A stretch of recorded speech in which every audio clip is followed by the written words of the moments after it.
గంధపు చెక్కలతో ఆ కాల్చిన శవం ఎవరిది? అది ఎవరిది అంటే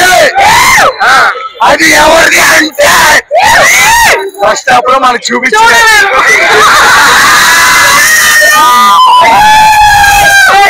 చెప్తున్నా ఫస్ట్ హాఫ్ లో మనకు చూపించారు. సరే ఫస్ట్ పుష్ప ధీరేజ్ అదంతా కూడా ఎర్రచందనం చుట్టూ తిరిగింది. ఇప్పుడు పుష్ప 2 ఇదంతా కూడా దేని చుట్టూ తిరిగింది? నల్ల చుట్టూ తిరిగిందా? నల్ల చంద్రం అంటే నేనేసే డైలాగ్ కూడా మీరే చెప్తే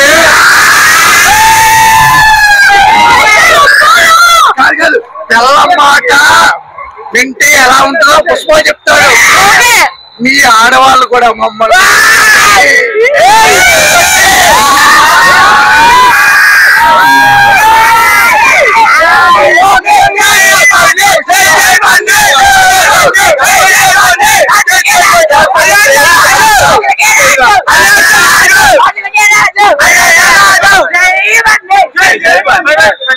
పుష్ప అంటే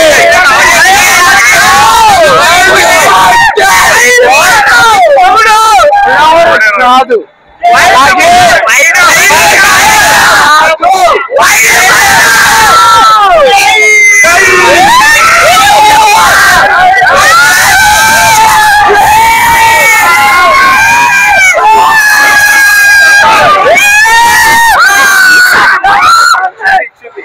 లోపలికి వెళ్దాం, మిగతా ఫైనల్ కూడా చూద్దాం.